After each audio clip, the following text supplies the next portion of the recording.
Welcome back. It is back to school week for the kiddos, which means plenty of parents will be looking to capture that perfect back to school photo. So we asked our senior back to school correspondent, Coffee with Cory, to offer up some tips on how to take a good back to school photo. Cory?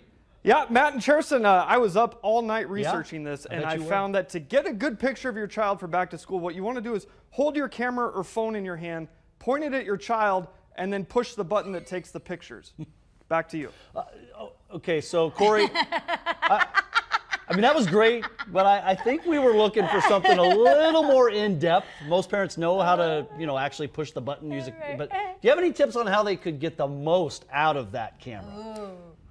Fine. All right, well, you guys, if you really want to take the perfect back-to-school photo, then we should really examine and break down an already perfect back-to-school photo. One my mom and dad took of me. Look at this adorable child. That is actually me, believe it or not, which only goes to show that some of us actually regress from beautiful swans into ugly ducklings.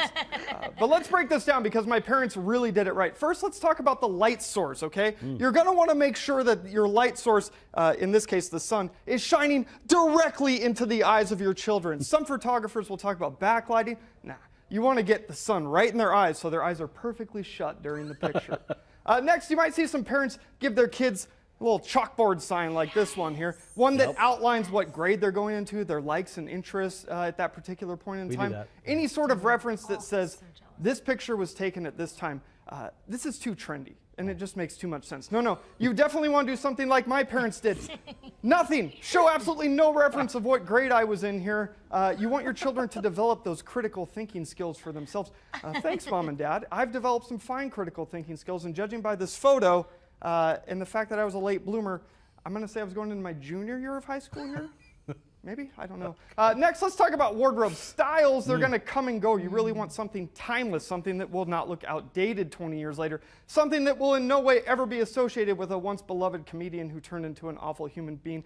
Something like my parents did here, like with a Cosby sweat. Oh, jeez. We'll move on from that. Finally, you want to make sure that there's something memorable about your child's photo. The scholastic milestone isn't enough. You want to sneak something memorable in there just in case they ever get a local morning news show and have to explain how to take a good picture.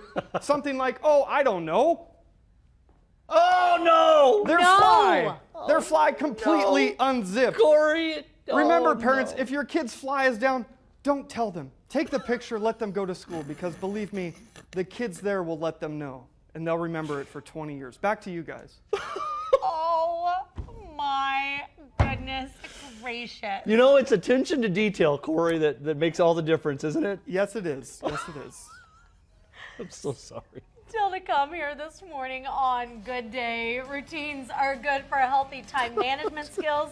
How to start one at your